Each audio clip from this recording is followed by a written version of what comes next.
अस्सलाम वालेकुम नाज़रीन, मैं हूँ बशीर खटक। आप देख रहे PTI न्यूज़ चैनल। नाज़रीन, आप लोग के साथ कुछ ख़ास खबरें जो अभी तक गर्दिश में है उसका जिक्र करूँगा। सबसे पहले मैं जनरल बाजवा साहब और नवाज़ शरीफ के मुलाकात का जिक्र करूँगा। यानी लंदन में, जो मैंने आपको इससे पहले भी व्लॉग में कहा था कि नवाज़ शरीफ साहब लंदन में ऑलरेडी अपने तमाम रहनुमाओं को इकट्ठा कर चुके हैं और अपनी वापसी के हवाले से एक माहौल बना रहे और अपने वापसी का कोई कानूनी जरिया, कोई कानूनी प्रोटोकॉल और प्रॉपर एक अपने जितने भी केसेस है उनको ख़त्म करने के उस हवाले से कोई ऐसा प्लान, कोई ऐसा साजिश तैयार किया जा रहा है। और उसका आजकल जो खबरें आ रही है उसका इलाज, उसका जो मंसूबा है वो तैयार हो गया और उसके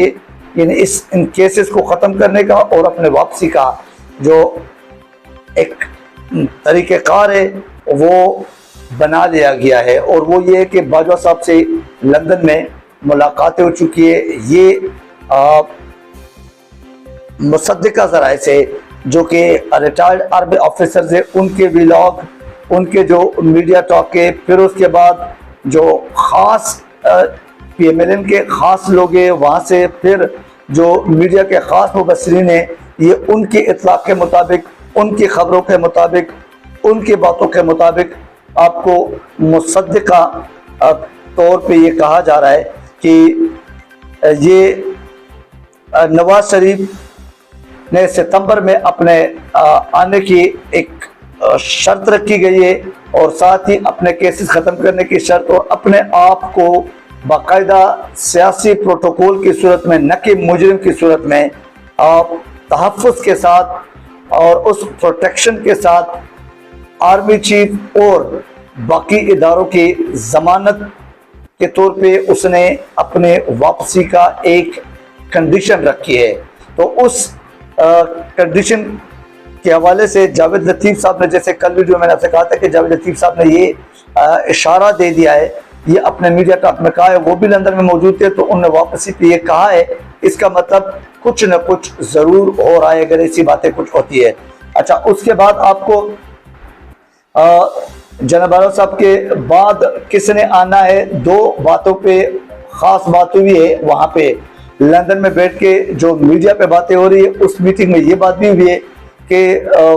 जनाब बाजवा साहब को बताया गया कि तमाम जो माजी के मेरे और आपकी तलखियाँ हैं, इन्हें नवाज शरीफ ने कहा है वो ख़त्म करेंगे, उस पर किसी किस्म की कोई बात नहीं होगी, उसको यहाँ पे दफना देंगे और उसके बाद आगे सफ़र शुरू करते हैं। अच्छा, जनरल बाजवा साहब के रिटायरमेंट के बाद किसको लगाया जाए? 5 ऐसे लेफ्टिनेंट जनरल है जो इस लिस्ट में मौजूद है, जो वो ऑलरेडी क्वालिफाइड है इस चीफ ऑफ आर्मी स्टाफ के ओहदे के लिए। लेकिन उसमें किसको रखा जाए? जनरल फैज साहब भी उसी लिस्ट में है। ये अभी तक फाइनल नहीं हुआ, लेकिन कुछ न कुछ नामों पे, यानी जो एक दो टॉप के नाम है उस पे गुफ्त शनीद ज़रूर हुई है। जनरल फैज साहब, जनरल फैज हमीद साहब है, उनके हवाले से तो खैर बहुत मुश्किल है कि वो हो जाए, ना कि वो भी क्वालिफाइड है, उसका भी इसी लिस्ट में नाम है। लेकिन आपको पता है कि उसके बारे में PMLN के नवाज शरीफ के और मरियम नवाज के क्या मौक़िफ़ है और क्या बयान दे चुके हैं, तो वो तो मुतनाज़ा बनाया गया है जान के कि वो ना आए, क्योंकि उनके इमरान खान और PTI के साथ भी अच्छे मरासिम है और मेरिट पे इवन मरासिम है। वो मरासिम पाकिस्तान की बका की हैसियत से और उसको मद्देनजर रखते हुए ये मरासिम है। लेकिन हमारे पाकिस्तान में तो आपको मालूम है कि उसको बहुत कम देखा जाता है। एनीवे, उसके बाद आपको मैं आला अदलिया के अहकामात से इनकार, फिर मीडिया के ऊपर वार के ऊपर वार, ये आला अदलिया के अहकामात जो है उनसे इनकार किस खाते में? क्योंकि वो जो है वो अदालत और अदलिया का भगोड़ा है, वो सिर्फ पाकिस्तान का या पाकिस्तान के एक सियासी पार्टी का से भागा हुआ नहीं है या कोई हल्के फुल्के चोरी में नहीं भागा हुआ है, वो हयात नाअहली उस हवाले से भागा हुआ है। तो एक तो हो गई ये बात। उसके बाद आपसे अगर बात करूँ तो इमरान खान ने अपने कल एक इंटरव्यू में बहुत सारे इंकशाफात किए और बहुत सारे खदशात का इजहार भी किया उन्होंने, और साथ साथ कुछ चैलेंजेस भी उन्होंने सामने रखे हैं। तो इमरान खान ने कहा है, अपने एक मीटिंग बुलाई गई थी कल, उस मीटिंग में कहा गया है अपने रहनुमाओं को कि इन नवाज शरीफ के वापसी के लिए प्रॉपर तैयारी करे, कानूनी तैयारी करे और कानून आइन के मुताबिक इनके जितने भी केसेस है और केसेस की जो संगीनियां है वो सोशल मीडिया पे अवाम के सामने हर प्लेटफॉर्म पे लाया जाए और उसके खिलाफ एक तहरीक बाकायदा चलाया जाए कि हकायक अवाम के सामने रखे कि हकीकत में अगर नवाज शरीफ आ रहा है तो उसके केसेस जो अदालती केसेस हैं, जो अदालत में पेंडिंग में हो, अदालत से वो भागा हुआ है 40 दिन के टाइम लेके, अब तक उन्होंने कहां पे इलाज किया, कैसे इलाज किया, इन तमाम सवालात के लिए सोशल मीडिया और मीडिया को एक्टिव करे और अपने कानूनी टीम को बताया गया कि आप भी बाकायदा और कानूनी नजर से तमाम केसेस, उनकी संगीनियां और उनकी जितनी भी डायरेक्शन है, किस डायरेक्शन पे क्या फ्लॉज है और क्या हुकूमती एक जो हिमायत है जो गैर कानूनी गैर आईनी है उसको उजागर करे और उसके लिए तैयारी करे। बहरहाल ये तो वक्त बताएगा, लेकिन सितंबर में आने की एक जो खबरें हैं वो बड़े हॉट न्यूज़ बन गए और कल जावेद लतीफ़ के बयान के बाद ये और मजीद एक यूँ समझ लें कि यही खबर आजकल ब्रेकिंग न्यूज़ बना दिया गया है मीडिया पर। अच्छा,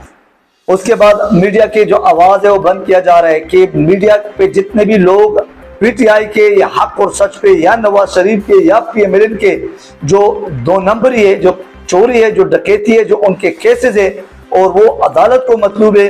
उन पे कोई ना बोले और नवाज शरीफ की वापसी पे नवाज शरीफ से या नवाज शरीफ के हवारियों से इस किस्म के सवालात ना किया जाए। तो इस किस्म के बोलने वाले जितने भी है उनकी जुबान बंदी की जा रही है और उनकी इन्हीं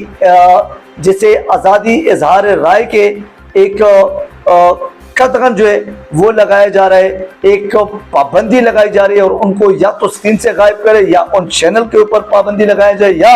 और उन सोशल मीडिया वालों को भी दबाया जाए, उनको धमकाया जाए या उनको उठाया जाए। इस किस्म की एक ऑपरेशन भी होने वाला है और उस पर भी बातचीत और आपस में मुशावरत हो चुकी है PDM के और PMLN के। अच्छा, इसके बाद इमरान रियाज साहब के एक प्रोग्राम में मैं सुन रहा था, इमरान रियाज साहब कह रहे थे कि रुकन कौमी असम्बली सायरा बानो जो है वो साहिबा कह चुकी है अपने एक बयान में कि इंडिया से एक जहाज यानी एक तैयारा वो उड़ता है और कराची में आके लैंडिंग करता है और कराची से 12 अफराद को उठा के ले जाता है। तो वो कहाँ ले जाता है, वो अफराद कौन है, वो किस पर्पस के लिए, अब तक मेरे ख्याल से कुछ 6 से 8 इस किस्म के ये तैयारा आ चुके, इंडियन तैयारा और कराची में आके लैंडिंग कर चुके। कभी कहते हैं कि डॉलर्स के बैग्स और ब्रीफकेस लेके जाते हैं, कभी कहते हैं कि 12 से 14 लोग लेके जाते हैं। तो ये भी समझ से बाहर है। सायरा बानो ने ये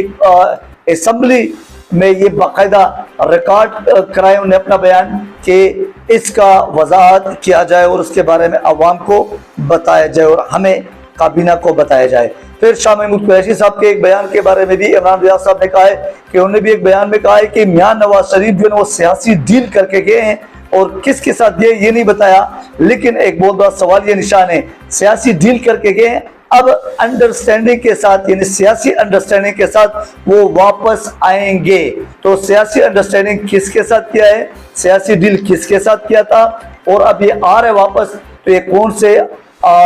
कौन से डील के तहत तो वापस आ रहे हैं। उसके आने के बाद क्या होगा क्या नहीं होगा, कौन उसको फेवर दे रहे, फेवर लीगल है या इलीगल है, उसकी क्या वो होगी, उसके आने से इमरान खान की मकबूलियत, इमरान खान के बयानी में कितनी कमी आती है या वो मजीद